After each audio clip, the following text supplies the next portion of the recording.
छुट्टियां हैं।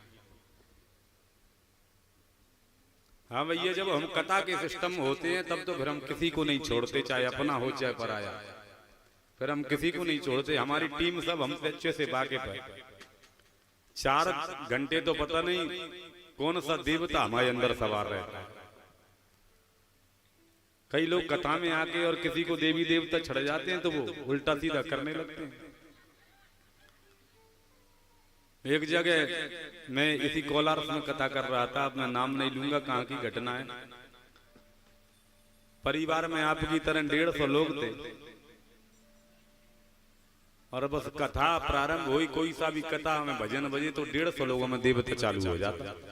एक हो तो ठीक है, 150 में देवता। और हमने कहा कि हो जाए, हमें क्या फर्क पड़ रहा है, खूब देवता लोगों में खूब आते हैं, हमें तो कोई फर्क नहीं पड़ता, खूब आए, हमें क्या लेना देना। हमें तो पता है नहीं कि कैसा देवता इसमें आ रहा है। अब वो कृष्ण जन्म उत्सव जिस दिन मन रहा था तो वो 150 देवता साहब मंच पे चढ़ गए और वो मंच पे चढ़ के उन्होंने हाथ पैर हिलाए। हमने कहा ये तो साहब बड़ी समस्या है, कहीं 150 चढ़ के मंच टूट जाएगा तो इनकी तो कुछ होगी तो होगी, हमारे और हाथ पैर टूटेंगे। तो हमने हमारे पंडित जी से कहा धीरे ही थे, ये 150 देवताओं से कह दो कि अपने जो भी नृत्य करना है, कुछ करना है, जो भी नीचे कर लें, सबको नीचे उतार। और पंडित जी ने कोई एक देवी जी खड़ी थी, उनमें भी देवी आ रही थी हिले लगे। तो पंडित जी ने कहा होगा कि वो महाराज कह रहे हैं नीचे चले जाओ। तो पंडित जी की तरफ एकदम आंख निकाले बोले कि हूं। और उन्होंने हूं किया तो पंडित जी बेचारे उछड़ के दूर पड़े। मैंने पंडित जी देर हो गई, पंडित जी को बुलाया, क्या बात हो, मेरे पास डरते डरते आए महाराज वो देवी से। मैंने कहा तो मुझे हूं करके दूर भगा दिया। तो मैंने कहा दूसरी बार बोलो पंडित जी की मत ना पड़े, क्योंकि देवी बहुत जोश में थी, देवता सब में 150 थे। तो मैंने फिर कहा कि एक बार और बोलो।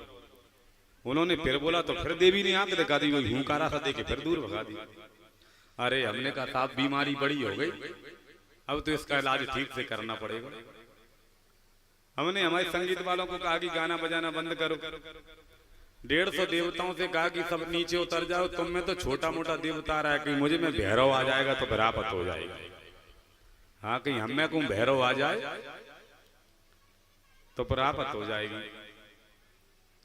तो इसलिए जब हम सिस्टम में रहते हैं, कथा हमारी चल रही है, तो अगर कोई मर्यादा तोड़े, कोई दिक्कत हो, तो चाहे अपना हो चाहे पराया, फिर महाराज सब लोग अच्छे से परिचित हैं जो साथ में रहते हैं, सबको पता है। वैसे तो इनको ऐसा पता है कि ऐसे हमारे साथ में रहते हैं कि इनका बस चले तो हमारी खोपड़ी पे बैठ जाए सब लोग। हम किसी से कुछ नहीं कहते, इतना प्रेम हम इनसे करते हैं खूब।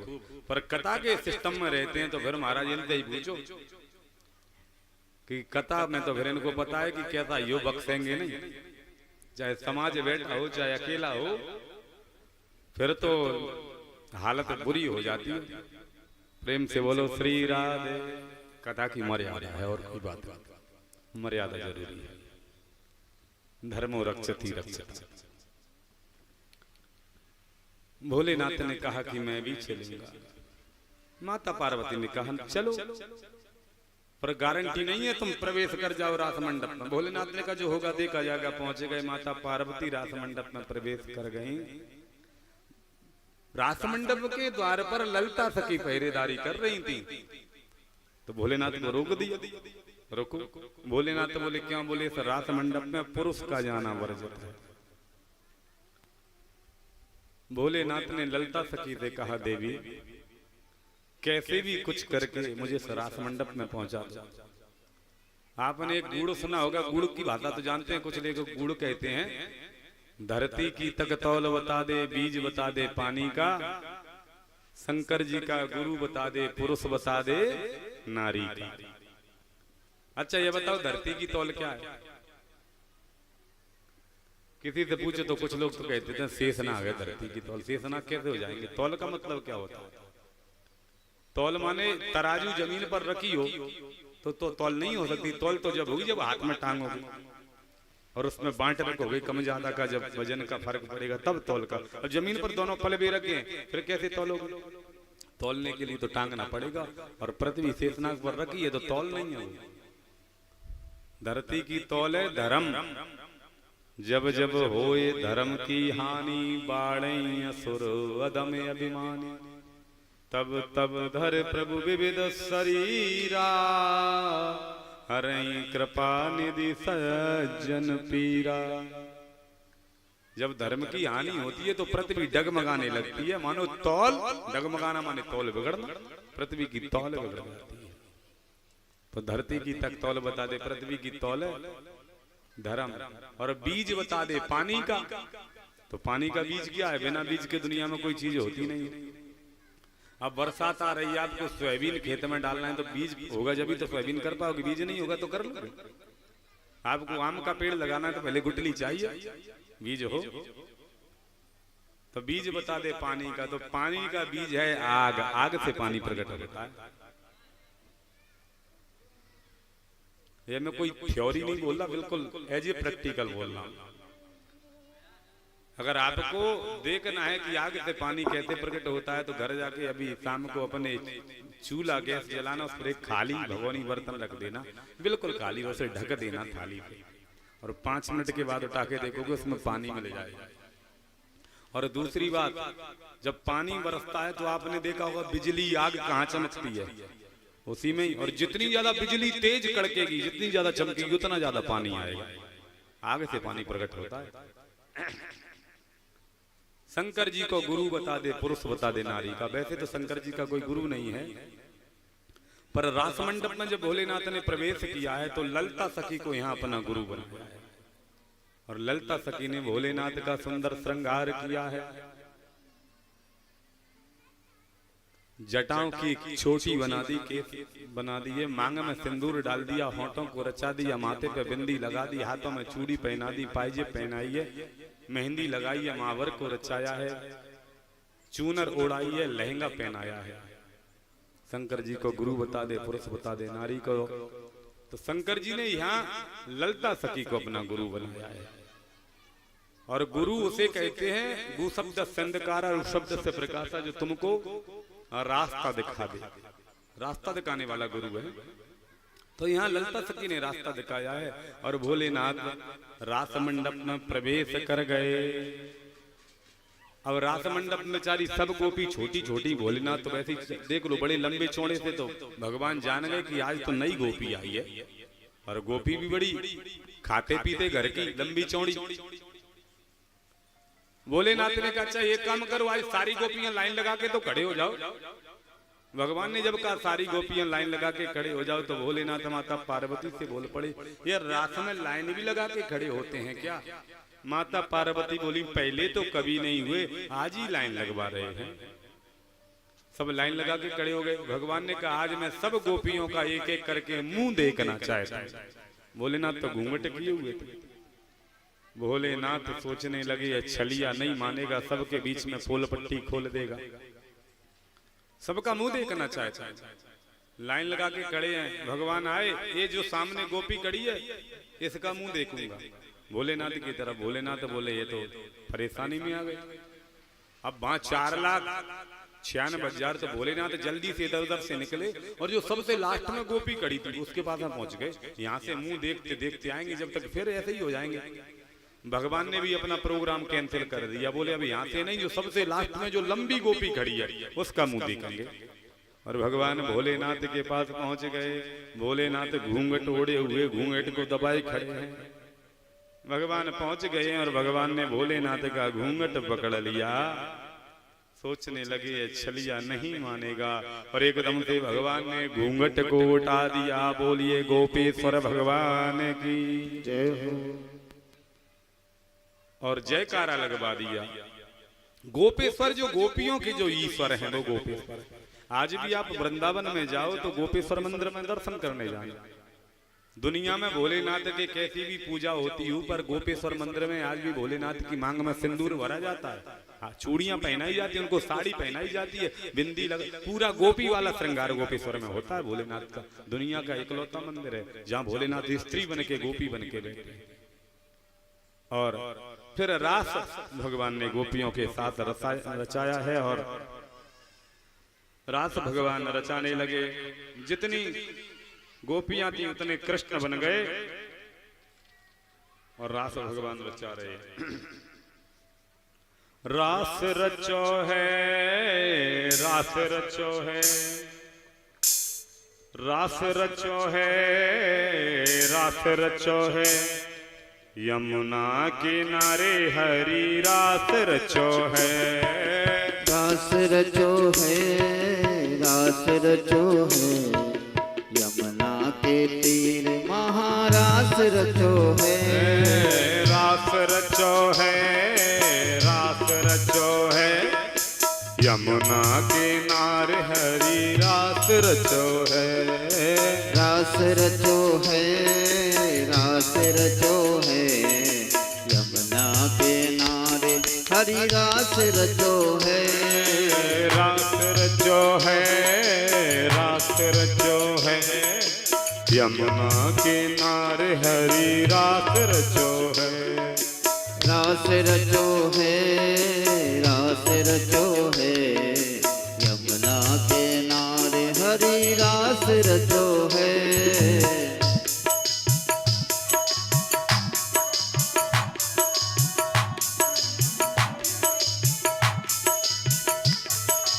जय हो।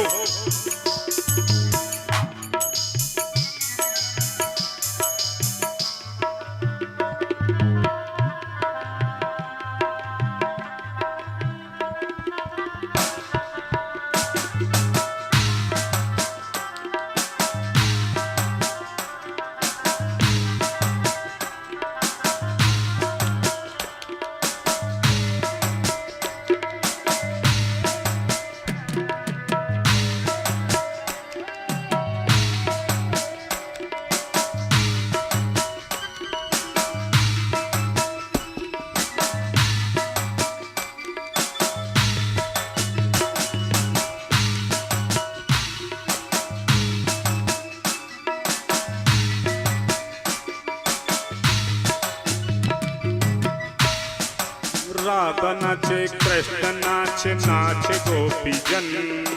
राधा नाच, कृष्ण नाच, नाच गोपी जन। राधा नाचे, कृष्ण नाच, नाच गोपी जन। राधा नाच, कृष्ण नाच, नाच गोपी जन। मन मेरो बन गयो सखीरी पावन वृंदावन। हो मन मेरो बन गयो सखीरी पावन वृंदावन। रास रचो है, रास रचो है, यमुना किनारे हरी रास रचो है। रास रचो है, रास रचो है, यमुना किनारे महारास रचो है। रास रचो है, रास रचो है, यमुना किनारे हरी रास रचो है। रास रचो है, रास रचो है, यमुना किनारे हरि रास रचो है।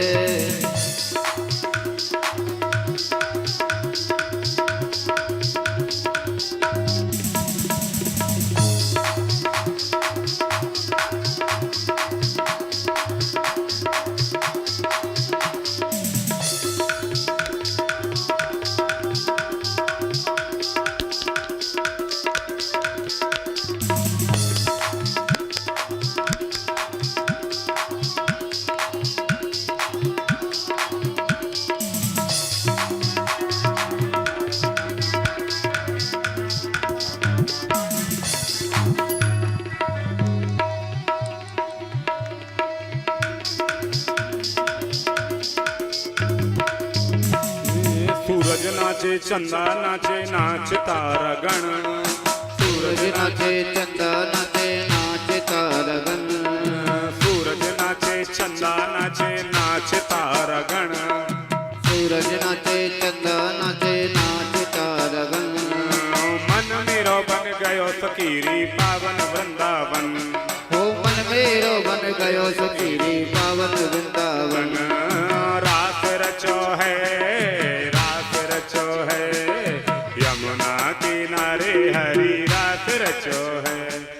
रास रचो है, रास रचो है, यमुना किनारे हरी रास रचो है।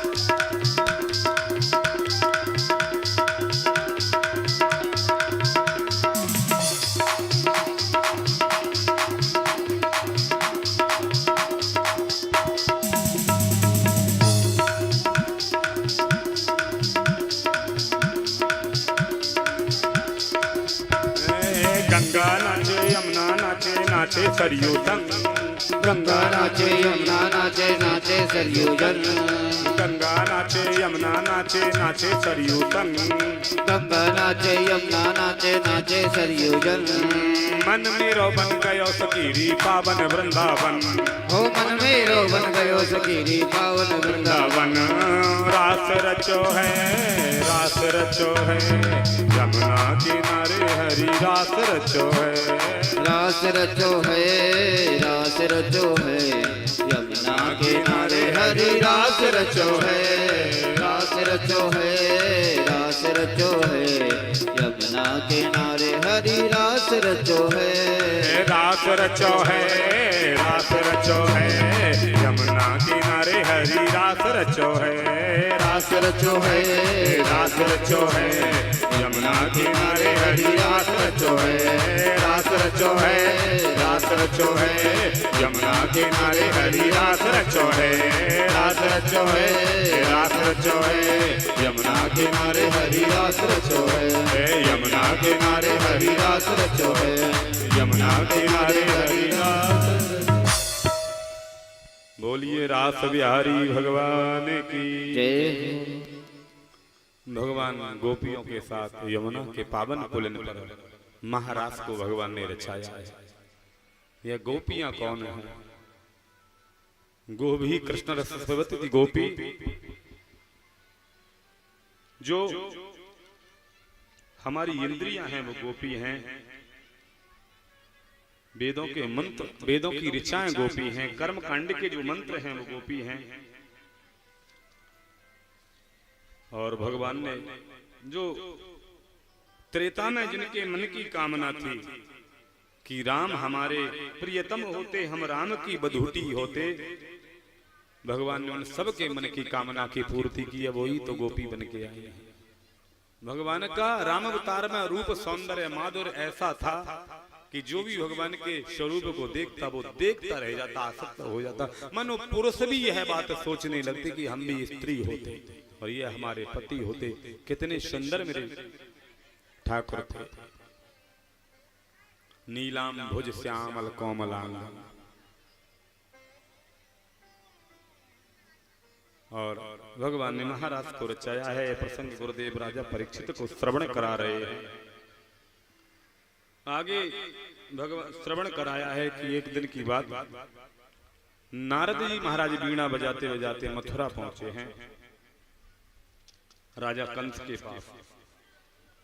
और कंस से जाके नारद जी ने कहा, ओ राजा कंस, उस देवकी के पुत्र कृष्ण को अवतार लिए जन्म लिए 11 वर्ष से ज्यादा हो गए, पर अभी तक तुम मार नहीं पाए। कंस ने नारद जी से कहा, क्या करूं महाराज, मारने का बहुत प्रयास किया है पर वो मरता ही नहीं है। प्रयास तो मैंने बहुत किया है, वो मरता ही नहीं है। नारद जी ने कहा कंस से, मैं कुछ नहीं जानता राजा कंस, मैं परसों आऊंगा और परसों कृष्ण मर जाना चाहिए। कंस ने भी कह दिया, हमारा चिंता नहीं करे, इस बार परसों जरूर कृष्ण मर जाएगा। और नारद जी ने वीणा को बजाया, पहुंच गए वृंदावन। कृष्ण बलराम गाय चरा कर लौट रहे थे। भगवान को प्रणाम किया। भगवान ने पूछ लिया, कहो देवर्षि कैसे आए, कैसे आगमन हुआ। नारद जी भगवान से बोल पड़े, प्रभु आपको अवतार लिए 11 वर्ष हो गए पर अभी तक रावण नहीं मार पाए, अभी तक कंस को नहीं मार पाए, कंस को नहीं मार पाए। भगवान बोले, वाह नारद जी। और भगवान से नारद जी ने कहा, महाराज मैं परसों आऊंगा, परसों कंस मर जाना चाहिए। भगवान ने कहा, वाह नारद जी। उधर कंस के पास पहुंचे, कंस को हमारी तारीख दे के आ गए कि कृष्ण मर जाना चाहिए और हमसे कहते हो कि कंस मर जाना चाहिए। नारद जी बोले, प्रभु आप तो मेरे स्वभाव को जानते हैं। नारद जी का स्वभाव ही ऐसा है, आप तो मेरे स्वभाव को जानते हैं। भगवान ने भी कहा, चिंता ना करो, इस बार परसों जरूर कंस मर जाएगा। संध्या काल का समय हुआ है। कंस ने अपने अनुचर गणों को बुलाया है और विचार विमर्श किया है देवकी नंदन को कैसे मारा जाए। तो विचार हुआ कि मथुरा में एक मेले का आयोजन करूं। मथुरा में बड़ा सा मेला लगा और दोनों कृष्ण बलराम को निमंत्रण भेज दो मेला देखने के लिए। कृष्ण बलराम दोनों मेला देखने आएंगे तो मार देना।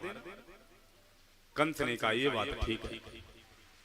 कंस संध्या काल के समय क्रूर जी महाराज के पास गया है और जाके कहा, गच्छ नंद ब्रजम तत्र श्रुतावान कुंदोंद में आसाते ताविहाने नरते नाय माचिरम। कंस ने अक्रूर जी के पास पहुंच के कहा, हे अक्रूर जी,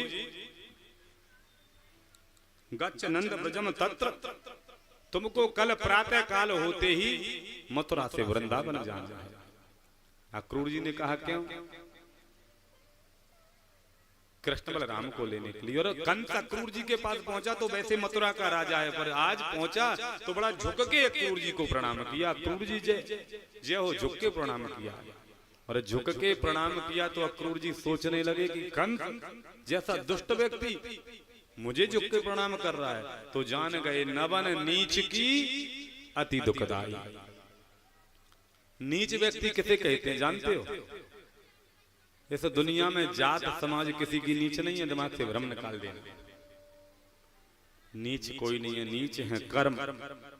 रामचरितमानस में तुलसी बाबा ने रावण को नीच कहा है, क्योंकि रावण तो बड़े उत्तम कुल पुलस्त करनाती, उत्तम कुल में जन्म लेने के बाद भी जब रावण मारीच के पास पहुंचा और मारीच को झुक के प्रणाम रावण ने किया था कि तुमको सोने का मृग बनना है, मेरी जानकी हरण में सहायता करनी है, तो जब प्रणाम किया तो जान गए मारीच नवन नीच की अति दुखदाई।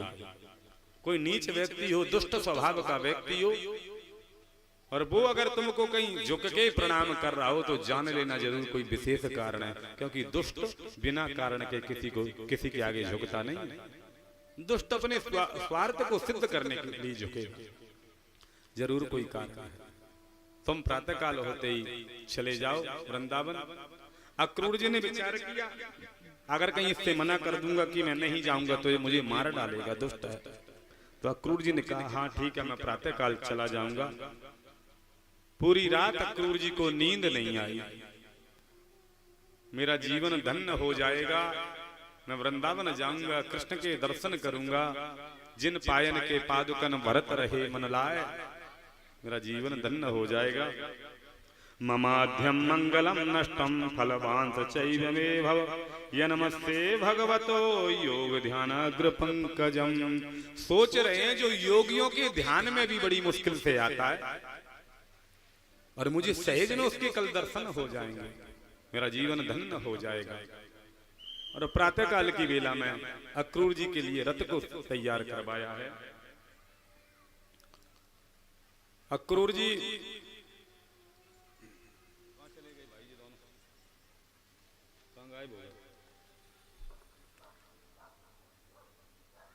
अक्रूर जी रथ में बैठ गए हैं। मथुरा से वृंदावन जाने का केवल 1 घंटे का रास्ता है, 12-13 किलोमीटर तो है ही मथुरा से वृंदावन। और उसे 1 घंटे के रास्ते में अक्रूर जी को सुबह से शाम हो गई। घोड़ों की लगाम छोड़ दी, अपने आप घोड़े चल रहे हैं, चाहे रुक जाएं चाहे चलने लगे, क्योंकि ध्यान में मस्त हैं। आज मेरा जीवन धन्य हो जाएगा, मुझे कृष्ण के दर्शन हो जाएंगे। संध्या काल के समय अक्रूर जी वृंदावन पहुंचे हैं। कृष्ण बलराम दोनों गाय चरा के लौट रहे थे। अक्रूर जी से मिलन हुआ है, दंडवत प्रणाम हुआ है। प्रभु ने, भगवान ने पूछ लिया, कहो काका कैसे आए हो? अक्रूर जी ने श्री कृष्ण से कहा, हे कृष्ण, तुम्हारे मामा कंस ने मथुरा में मेले का आयोजन किया है और तुम दोनों भाइयों को मेला देखने के लिए बुलाया है। अक्रूर जी ने भगवान से कहा कि तुम दोनों भाइयों को मेला देखने के लिए बुलाया है। तो भगवान ने अक्रूर जी से कहा, काका यह बात मुझे तो बता दी कि हम तुम दोनों भाइयों को लेने आए हो, मुझे तो यह बात बता दी, पर यह बात मेरी मैया यशोदा को नहीं बताना, नहीं तो मेरी मैया को पता चलेगा तुम मुझे लेने आए हो तो वो सुनते ही उसके प्राण निकल जाएंगे, मर जाएगी। मेरी मैया को ना बताना। श्री कृष्ण बलराम अक्रूर जी को अपने महलों में ले गए हैं। सुंदर पलंग डाला है, सुख पूर्वक बिठलाया है पलंग पर, नाना प्रकार का आदर सत्कार किया है। सुकोपविष्ट पर्यंके राम कृष्णोरुमानिता लेवे मनोरथान सर्वान पतियान साचकार। और पलंग पर सुखपूर्वक बिठलाया, नाना प्रकार का सत्कार किया, जलपान कराया है। अक्रूर जी की पूरी थकान मिट गई और बातें करने लगे। अक्रूर जी ने बताया है राजा कंस का मथुरा में बड़ा अत्याचार है। नंदराय जी आए हैं और नंदराय जी जब आए तो अक्रूर जी से मिलन हुआ। कहो अक्रूर कैसे आए हो? तो बाबा नंद को भी अक्रूर जी ने बताया मैं कृष्ण बलराम को लेने आया हूं। अक्रूर जी ने यह बात सुनी तो अक्रूर जी ने भी कहा, नंदराय जी ने यह बात सुनी तो अक्रूर जी से कहा, हे अक्रूर यह बात मुझे तो बता दी पर कृष्ण की मैया को नहीं बताना। कहीं यशोदा सुनेगी तो सुनते ही उसके प्राण निकल जाएंगे कि तुम कृष्ण को लेने आए हो। चारों बैठ गए हैं, श्री कृष्ण बलराम, अक्रूर जी बैठ गए हैं, बाबा नंद बैठ गए हैं। चर्चा होने लगी है कि दुष्ट कंस के अत्याचार से मथुरा की प्रजा बड़ी पीड़ित है। बड़ा दुराचारी राजा है कंस और दुष्ट अपनी दुष्टता को नहीं छोड़ता। कृष्ण बलराम को मेला देखने के लिए बुलाया है, इनको वो मारना चाहता है। चारों इस प्रकार का वार्तालाप कर रहे थे। इतने में मैया यशोदा उनके ढिंग आ गई और जैसे ही मैया पास में आई चारों ने बातें करना बंद कर दिया। मैया कुछ देर खड़ी रही, बस इधर उधर की वो बातें करने लगी और मैया जैसे ही महल में अंदर गई फिर से वही बात करने लगे। कोई लोग कहीं बैठ के कुछ बातें कर रहे हो, वो तुम उनके पास पहुंच जाओ, वो तुम्हें देख के बातें करना बंद कर दें। तुम उनसे दूर चले जाओ फिर बातें करने लगे। तुम जैसे ही पास में पहुंचो फिर बातें करना बंद कर दें तो मन में शंका हो जाती है, जरूर कोई गुप्त विशेष बात है या मेरी कोई बात है, इसलिए मुझे देख के बातें करना बंद कर दी। मैया को शंका हो गई, बात तो कोई जरूर विशेष है, नहीं तो मैं इनके ढंग पहुंचती हूँ तो मुझे देख के ये बातें करना बंद कर देते हैं और जैसे ही अंदर चली जाती हूँ फिर से बातें करने लगते हैं। मैया ने बाबा नंद को अंदर बुलाया है और मैया ने बाबा से पूछ लिया, रे कनुआ के बाबा ऐसी कहा बात है जो मैं तुम्हारे ढंग जाती हूँ तो तुम मुंह को देख के बातें करना बंद कर देते हो, जैसे ही अंदर महल में चली जाती हूँ फिर बातें करने लगते हो। बाबा नंद कहते हैं कनुआ की मैया ऐसी कछू बात ना है। मैया कहती है, हे नंदराय जी बात तो कोई जरूर है। मैया बोल पड़ी, नंदराय जी हे कनुआ के बाबा, जादन से मेरा विवाह होके आया है, आज तक आपने मुझसे कोई भी बात नहीं छुपाई, चाहे कैसी भी बात हो। आप बाहर से आते हो तो सबसे पहले मुझे बताते हो, हे कनुआ की मैया, हे यशोदा ऐसी ऐसी बात है, आज तक आपने कोई बात नहीं छुपाई। आज मुझे पहली बार ऐसा लग रहा है कि आप कुछ छुपा रहे हो। और मैया ने इतना कहा तो बाबा की आंखों से आंसुओं की धार निकल पड़ी। बाबा रोने लगे, नहीं रानी यशोदा मैं कुछ भी नहीं छुपा रहा। तो मैया बोल पड़ी, हे कनुआ के बाबा नंदराय जी आपको हमारी सौगंध है, सत्य सत्य मुझे बताओ क्या बात है। और मैया ने जैसे ही कहा आपको सौगंध है, बाबा रोने लगे और बोल पड़े, हे यशोदा बात ऐसी है, ये जो कृष्ण है ना ये हमारा पुत्र नहीं है, कृष्ण हमारा पुत्र नहीं है, ये देवकी और वसुदेव का पुत्र है। अक्रूर जी कृष्ण बलराम को लेने आए हैं और प्रातः काल होते ही कृष्ण बलराम को ले जाएंगे, कृष्ण हमारा पुत्र नहीं है। इतना बाबा ने कहा। मैया एकदम दहाड़ मार के रोने लगी और एकदम से धड़ाम से पृथ्वी पर गिर पड़ी और मैया बेहोश हो गई। बेहोश होते में गिरी है तो बोल पड़ी, नहीं कनुआ के बाबा ऐसा नहीं है, कन्हैया मेरा पुत्र है, कृष्ण मेरा पुत्र है, मैंने अपने अंचल में उसको पाला है। हे कनुआ के बाबा मैंने उसे अपना दूध पिलाया है, कृष्ण मेरा पुत्र है। और इतना कह के मैया बेहोश हो गई। मैया के गिरने का समाचार पूरे महल में फैल गया।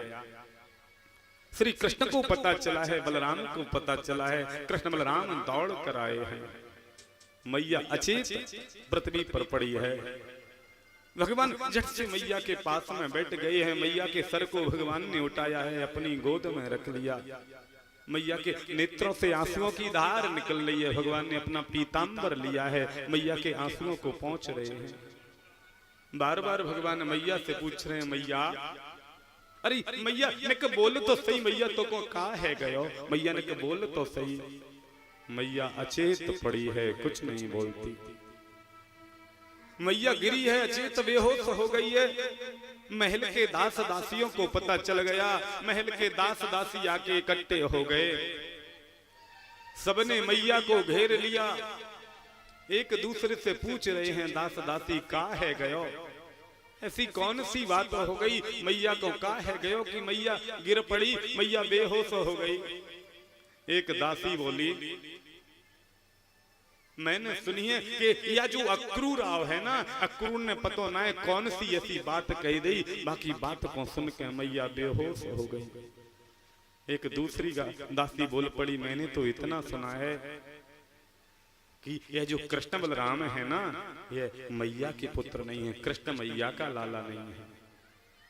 तीसरी दासी कहती है, सखी मैंने तो यह भी सुना है कि कल प्रातः काल होते ही अक्रूर कृष्ण बलराम को लेके चला जाएगा। और धीरे धीरे करके यह बात पूरे महल में फैली और महल से निकल के बाहर पहुंची और पूरे ब्रज में यह बात फैल गई। जिस प्रकार एक छोटी सी चिनगारी बड़े से बड़े सूखे घास के ढेर को जलाकर भस्म कर देती है और पूरे सूखे जंगल में छोटी सी चिनगारी आग फैला देती है, इस प्रकार पूरे ब्रज में यह बात फैल गई। कृष्ण बलराम कल प्रातः काल होते ही हमें छोड़कर चले जाएंगे। समस्त ब्रज के लोगों को यह बात पता चली। ब्रज के लोग आ गए, बाबा नंद के महल को घेर लिया। अबला वृद्ध वनता सर्वेंग पशु वृत्तया, सबने आके महल को घेर लिया। ब्रज की गोपियां आ गईं, ब्रज के ग्वाल वाल आ गए, अबलाएं आ गई, वृद्ध आ गए, जवान आ गए, छोटे ग्वाल वाल आ गए, गाय आ गई, बछड़े आ गए और सबने आके बाबा के महल को, मैया के महल को घेर लिया। चारों तरफ भीड़ लगी है, एक दूसरे को लोग देख रहे हैं पर कोई किसी से कुछ बोलता नहीं है। मानो सबके होंठ सिल गए हों, सब एक दूसरे से अपने नेत्रों की भाषा में बात कर रहे हैं। मानो आंखों की ये सारे से पूछ रहे हो कि का है गयो, आज ब्रज में का है गयो। मानो आज शोक ने आके अपना डेरा डाल लिया हो, कोई किसी से बोलता नहीं है। भगवान मैया के सर को अपनी गोद में रख के बैठे हैं। बार बार भगवान कह रहे हैं, मैया अरे मैया ने कहा बोल तो सही। गुरुदेव सुखदेव स्वामी कहते हैं, राजा परीक्षित अपने दोनों नेत्र बंद करो और उस दिव्य झांकी का दर्शन करो। कभी भगवान छोटे थे और रोने लगते थे तो मैया भगवान को अपनी गोद में लेके अपने आंचल से भगवान के आंसू पहुंचा करती थी। आज वही भगवान मैया को अपनी गोद में लेके अपने पीतांबर से मैया के आंसू पहुंच रहे हैं। बार बार कहते हैं, मैया बोल तो सही। समस्त ब्रज के लोग आ गए, ब्रज के लोग घेरे खड़े हैं। किसी की कुछ समझ में नहीं आ रहा क्या हो गया। कुछ देर बाद मैया को होश आया है और मैया किसी से कुछ बोली नहीं है, एक जगह जाके बैठ गई है। किसी को नींद नहीं है आंखों में। आज कृष्ण जाग रहे हैं, बलराम जाग रहे हैं, मैया यशोदा जाग रही हैं, बाबा नंद जाग रहे हैं, अक्रूर जी जाग रहे हैं, मैया रोहिणी जाग रही हैं, ब्रज के समस्त गोप गोपी जाग रहे हैं। कोई किसी से कुछ बोलता नहीं है, बस जाग रहे हैं। किसी की आंखों में नींद नहीं है। आधी रात तो ठंड के लोग नगर के सोए, बाय नींद कहाँ से आएगी, जको चिंता यार की हो। समस्त व्रज के लोग जाग रहे हैं, किसी को नींद नहीं है। सब सोचते हैं कल प्रातः काल होते ही कृष्ण बलराम हमको छोड़कर चले जाएंगे। एक तोस नाम का सखा है, छोटा है, वो चारों तरफ घूम रहा है। आज काहे गयो लाला के महल में कि सब लोग इकट्ठे हो गए, सब जाग रहे हैं, पर कोई किसी से कुछ बोलता नहीं है। तो उसने भगवान का हाथ पकड़ लिया, चल लाला, मुझको तो तेरे साथ में खेलनो है, बड़ो मन है रहे हो, निक मेरे साथ में बाहर तो चल खेलवे के ताई। बार बार भगवान का हाथ पकड़ के खींचता है। भगवान मन में सोचते हैं इस छोटे सखा को यह भी पता नहीं कि कल प्रातः काल होते ही मैं से छोड़ के चला जाऊंगा। आज ब्रज में किसी के यहाँ चूल्हा नहीं जला, भोजन नहीं बना। कभी किसी भी पत्नी ने अपने पति से यह नहीं कहा कि आप भोजन करोगे क्या। माताओं ने अपने छोटे शिशुओं को स्तनपान नहीं कराया, और छोटे छोटे बालक जो दिन में 4 बार 5 बार भोजन किया करते थे, किसी ने भी अपनी माँ से भोजन नहीं मांगा। कोई गाय घास नहीं खाती, कोई बछड़ा अपनी गाय माता का स्तनपान नहीं करता, और कोई गाय भी बछड़े को स्तनपान नहीं कराती। महाराज, जब किसी से प्रेम हो जाता है, और प्रेम होने के बाद जब हमारा प्रेमी, हमारा प्रियतम जब हमको छोड़ के जाता है, प्रेम में बिछोए की जो पीड़ा है, और बिछोए की पीड़ा जो हृदय को जलाती है, बिछोए की पीड़ा जो कष्ट देती है, उस पीड़ा के सामने दुनिया के सारे दुख छोटे हैं। जब एक प्रेमी छोड़कर जाता है, जिसके साथ में खेले हों, पले हों, बड़े हों, जो दिन रात हमारे बीच में रहा हो, जो हमारा सर्वस्व बन गया हो, आज वो छोड़ कर जा रहा है। ब्रज के लोग रो रहे हैं, ब्रज के लोग जाग रहे हैं, और एक दूसरे से कहते हैं कि कल प्रातःकाल सूर्य उदय होते ही कृष्ण चले जाएंगे। हाँ, तो सब हाथ जोड़ के खड़े हो जाते हैं, हे भगवान सूर्य, हे सूर्य देव, आप उदय ना होना। किसी ने कहा, अरे सूर्य देव हमारी सुनेंगे थोड़ी। कोई एक दूसरा बोल पड़ा, हमारी नहीं सुनेंगे तो विधाता की तो सुनेंगे। और दोनों हाथ जोड़ के कहते हैं, हे विधाता, हमने अपने जीवन में जितने पुण्य किए हों तू सबको ले लेना, पर कल सूर्य को उदय नहीं होने देना। ना सूर्य उदय होगा, न कृष्ण छोड़कर जाएंगे। सजनों सकारे जाएंगे, मेरे नैन गिरेंगे रोए, विदना ऐसी कर दियो कि भोर कबू ना हो। सजन सकारे जाएंगे, मेरे नैन गिरेंगे रोए, विदना ऐसी कर दियो कि भोर कबहू ना हो। हे विधाता, हमने अपने जीवन में जितने पुण्य किए हों तू सबको ले लेना, बस दिन ना निकले। जब दिन ही नहीं निकलेगा तो कृष्ण जाएंगे कैसे। बड़ी पीड़ा है महाराज, प्रेम में बिछोए की बड़ी पीड़ा है। जब एक प्रियतम और प्रियतमा का जब बिछोए होता है तो बड़ी वेदना है। मीराबाई ने तो पद लिखा है, मीराबाई का भी जब भगवान से बिछोए हो रहा था बड़ी वेदना मीराबाई को हुई थी। तो मीराबाई ने एक पद लिखा था, जो मैं ऐसा जानती प्रीत करें दुख होए, नगर ढिंढोरा पीटती प्रीत न करियो कोई। वृंदावन में एक रामसखी नाम की गोपी थी, और उस रामसखी नाम की गोपी का जब विवाह होके आया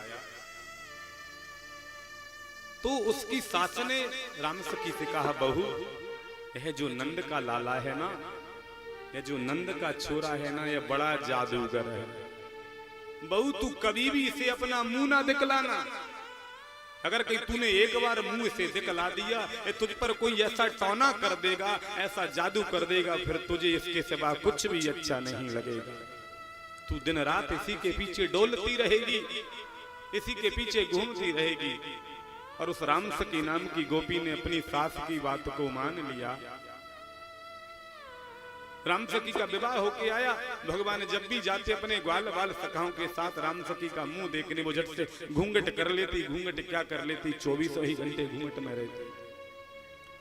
हमारे पड़ोस में जब किसी का विवाह होता है, उसकी नई नई पत्नी जब नई बहू आती है, तो नई बहू का मुंह देखने के लिए सब उत्सुक रहते हैं, कैसी है वो। जितना घूंघट में रहेगी लोग उतना देखना चाहते हैं। और कहीं कांधे पर वो अपना दुपट्टा रख के घूमने लगे तो कोई 1-2 बार देखेगा, फिर कोई देखना भी नहीं चाहता। और जितने घूंघट में रहेगी लोग उतना देखना चाहेंगे। भगवान बार बार प्रयास करते हैं राम सखी का मुंह देखने के लिए, वो तो घूंघट में रहती है। भगवान कभी मुंह देख भी नहीं पाए, बहुत प्रयास किया। जब 7 वर्ष के उम्र में भगवान ने, 7 वर्ष के कन्हैया ने जब 7 कोस के गोवर्धन को अपनी छंगली उंगली पर जब धारण किया था, और गोवर्धन के नीचे समस्त ब्रज के लोग थे, राम सखी भी थी, तो राम सखी के मन में विचार आ गया, मेरी सास कहती है कि यह नंद का लाला बड़ा जादूगर है, पर यह छोटा मोटा नहीं है तो बहुत ही बड़ा जादूगर है, जो 7 वर्ष के ने 7 कोस के गोवर्धन को छंगली उंगली के नक पर धारण कर दिया। यह तो बहुत ही बड़ा जादूगर है, और ऐसे जादूगर को तो जरूर देखना चाहिए। सास की बात कौन माने। राम सखी ने झट से अपना घूंघट खोला और भगवान के सामने पहुंच गई।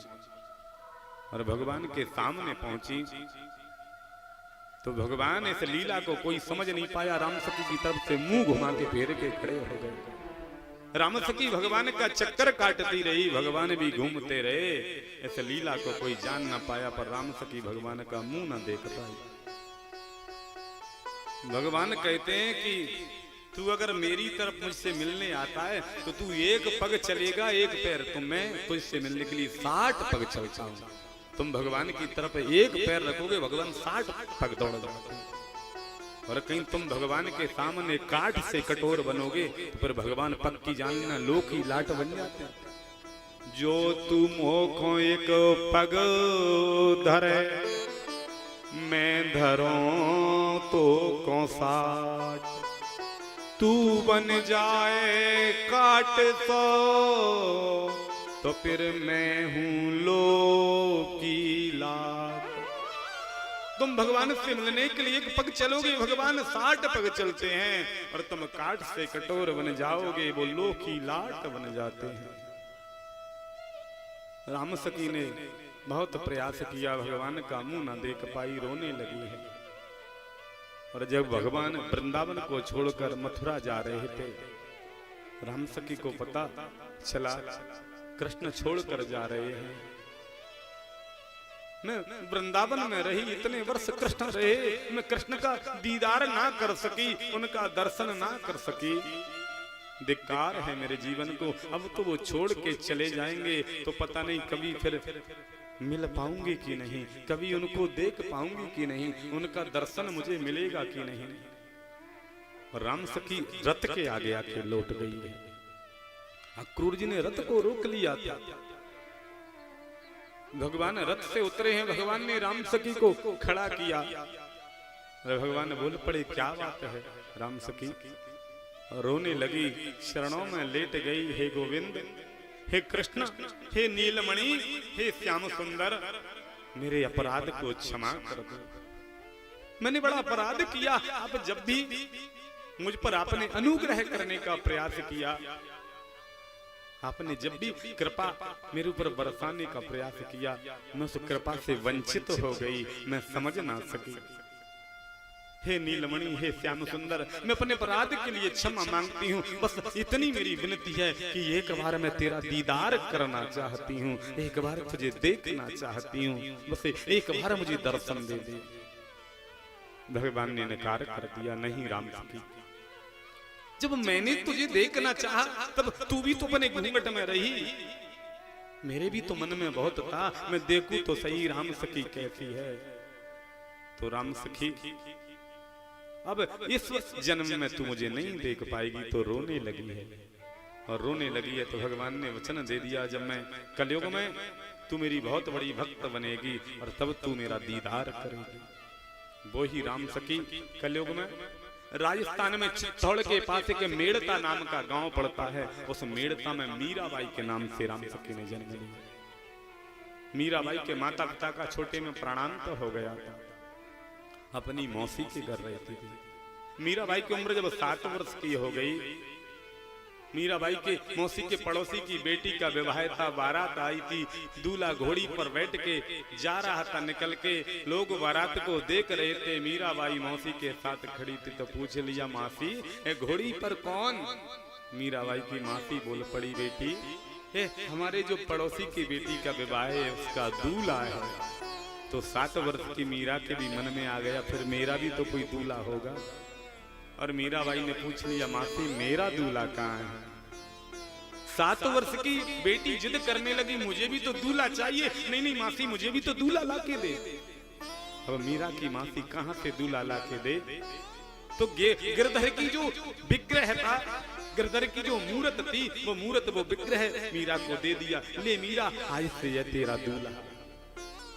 सखीरी मैंने गोविंद लेने मोल। मीरा ने भगवान को अपना सर्वस्व मान लिया, अपना जीवन धन मान लिया। सब कुछ मीरा ने भगवान को मान लिया और दिन रात गोविंद की भक्ति में रत मस्त रहने लगी। मीरा जब जवान हुई तो लोक मर्यादा को ध्यान में रखते हुए मीरा का विवाह चित्तौड़ के राजा भोज के साथ किया गया। राजा भोज एक युद्ध में घायल हो गए थे, कुछ दिनों तक पड़े रहे थे, बिस्तर में प्राणांत हो गया था। राजा भोज के साथ जब विवाह हुआ तो मीराबाई जब ससुराल पहुंची, रात्रि के समय राजा भोज जब मीराबाई के पास आए तो मीराबाई ने राजा भोज से कह दिया, महाराज तुम मेरे पति नहीं हो सकते, तुम्हें मैं पति का अधिकार नहीं दे सकती। राजा भोज ने कहा, क्यों? मीराबाई ने कहा, मेरा पति तो कोई और है, मैं तो पहले ही किसी और से विवाह कर चुकी हूँ। राजा भोज ने कहा, कौन है तुम्हारा पति, किससे विवाह कर लिया, कहाँ है तुम्हारा पति? मीराबाई बोल पड़ी, मेरा पति तो मेरे साथ आया है, महलों में बैठा है। राजा भोज ने कहा, अच्छा तुमने जिससे विवाह किया तुम उसे साथ में भी लेके मेरे महलों में भी लेके आ गई? बोले हाँ। राजा भोज बोल पड़े, तो क्या मुझे मरवाने का इरादा है क्या? मीराबाई बोली, मेरा पति ऐसा है जो किसी को नहीं मारे। राम न काऊ को मारे ऐसे नौने राम, अपने आप मर जाएंगे तो कर कर खोटे काम। भगवान कभी किसी को नहीं मारते, मेरा पति किसी को नहीं मारते। तो मीराबाई से राजा भोज ने कहा, फिर मिला तो सही, कैसा है तेरा पति? मीराबाई ने वो श्री विग्रह भगवान की वो मूर्त राजा भोज के सामने रख दी और राजा भोज ने भगवान की मूर्त को देखा तो मीराबाई से बोल पड़े, मीरा वास्तव में तेरा पति ही सच्चा पति है। मैं तुझे वचन देता हूँ, मैं कभी भी तेरे जीवन में नहीं आऊंगा, मेरा वचन है। जब तक भोज राजा जीवित रहे कभी भी उन्होंने मीरा के जीवन में झांकने का प्रयास नहीं किया। जब प्राणांत राजा भोज का हो गया तो छोटा भाई था राणा मीरा का देवर, वो मीराबाई पर कुदृष्टि रखने लगा। और जब मीराबाई ने देखा कि प्रताड़ित करता है, कुदृष्टि रखता है, तो मीराबाई ने अपने घर को छोड़ दिया था और चारों धाम में घूमी, तीर्थाटन किया है। अंत में मीराबाई द्वारका पहुंची है, गुजरात। द्वारकाधीश के मंदिर में रहती हैं, सेवा पूजा करती हैं। चित्तौड़ की जो प्रजा थी उसने राणा का विद्रोह कर दिया। तू हमारा राजा नहीं है, हमारी रानी तो मीरा है, तुझे हम अपना राजा नहीं मानते, विद्रोह कर दिया। अगर तू मीरा को नहीं बुलाएगा तो हम तुझे छोड़ के सब पूरी प्रजा चली जाएगी। और प्रजा के भय से भयभीत होकर राणा ने एक ब्राह्मण को बुलाया है और कहा, तुम द्वारका चले जाओ, मीरा को लेके आओ। धन का लालच दे दिया। ब्राह्मण द्वारका गए हैं। मीराबाई द्वारकाधीश के मंदिर में सेवा करती हैं और ब्राह्मण देवता ने मीराबाई से कहा, चलो चित्तौड़। मीराबाई ने इनकार कर दिया। तो ब्राह्मण देवता ने कहा, मेरे साथ नहीं चलोगी, मैं भूख हड़ताल पर बैठ जाऊंगा, प्राणों को त्याग दूंगा। मीराबाई को लगा मेरे कारण एक ब्राह्मण के प्राण चले जाएंगे, चलने को तैयार हो गई और अपनी जो सामान का गांठ पोटली बांध ली द्वारकाधीश के मंदिर से बाहर निकल के आई हैं, पर ब्राह्मण से कहा, हे ब्राह्मण देवता, मैं एक बार द्वारकाधीश के दर्शन करना चाहती हूँ, केवल एक बार। तो ब्राह्मण ने भी कह दिया, कर लो दर्शन। मीराबाई द्वारकाधीश के सामने पहुंच गई हैं, द्वारकाधीश को निहार रही हैं, देख रही हैं। मीराबाई के मुंह से कुछ निकलता नहीं है, होंठ कपकपा रहे हैं। मीराबाई के नेत्रों से आंसुओं की धार बह रही है, मानो नेत्रों की भाषा से भगवान से बात कर रही हैं। मन में सोच रही हैं, अगर मुझे ऐसा पता होता कि तुमसे प्रेम करने के बाद जब मैं तुम्हें छोड़ के जाऊंगी, बिछोई की ऐसी पीड़ा होगी, तो मैं कभी भी तुमसे प्रेम ना करती। और तुमसे प्रेम की तो बात छोड़ो, मैं तो ढिंडोरा पीट देती कि प्रेम में बिछोई में ऐसी पीड़ा है तो कोई भी कभी किसी से भूल के प्रेम नहीं करना। और मीराबाई के मुंह से एक पद निकल पड़ा, जो मैं ऐसा जानती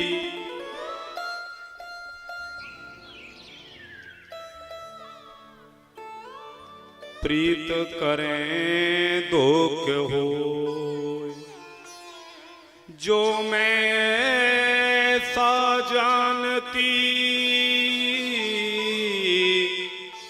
प्रीत करें दो क्यों हो, नगर ढिंडोरा पीटती प्रीत न करियो को, प्रीत न करियो को। जो मैं ऐसा जानती प्रीत करें दुख होए, नगर ढिंडोरा पीटती प्रीत न करियो को। और मीराबाई ने जब यह पद बोला, भगवान के श्री विग्रह से एक बिजली सी चमकी है, और उस बिजली ने एकदम से मीराबाई को पकड़ा है और अपने में समाहित कर लिया। मीरा इसी शरीर से द्वारकाधीश में समाहित हो गई। बस एक साड़ी का छोटा सा पल्लू किनारा बाहर रह गया है और इसी शरीर से द्वारकाधीश में समाहित हो गई। तो जब एक प्रेमी अपने प्रियतम से दूर होता है महाराज, बड़ी पीड़ा होती है। ब्रज के लोगों के मन में बड़ी पीड़ा है। ब्रज के लोग रो रहे हैं। बाबा नंद का जो महल है, उस महल में जो चौक है, चौक में 84 खंबे लगे। मैया जाग रही है, बाबा नंद जाग रहे हैं, कृष्ण जाग रहे हैं, बलराम जाग रहे हैं। उस 84 खंबे के चौक में मैया कभी किसी खंबे के पास पहुंच जाती है, सर टिका के खड़ी हो जाती है, कभी किसी खंबे के पास जाके बैठ जाती है। मैया कभी फपक फपक कर रोने लगती है, कभी स्वयं को धीरज बनाती है, रोना बंद कर देती है। भगवान जाग रहे हैं, भगवान चौकों में आए हैं और मैया को जागते हुए भगवान ने देखा। भगवान अपनी मैया के पास आ गए। मैया के दोनों नेत्र बंद हैं, वो तो एक खंबे के पास बैठी बैठी बस नेत्रों से आंसुओं की धार निकल रही थी, रो रही थी। भगवान ने अपनी मैया को रोते हुए देखा, आ गए और एकदम से भगवान बोल पड़े, मैया अरियो मैया। और इतना कहा भगवान ने, अरियो मैया। मैया के नेत्र खुल गए। मैया अपने श्याम सुंदर को देख के निहारने लगी, अपने नीलमणि को मैया निहारने लगी। और निहारते निहारते मैया ने दोनों हाथ भगवान के सामने जोड़ लिए और मैया बोल पड़ी, लाला तूने एक दिन मेरे माखन की मटकी को फोड़ दिया था, उसके लिए मैंने तेरा उखल से वंदन कर दिया था। लाला मैं दोनों हाथ जोड़ के क्षमा मांगती हूँ। यह बात तू अपनी मैया देवकी को नहीं बताना, नहीं तो देवकी कहेगी यशोदा क्या कुछ दिनों के लिए मेरा पुत्र चला गया तो ठीक से मेरे पुत्र का लालन पालन नहीं कर पाई।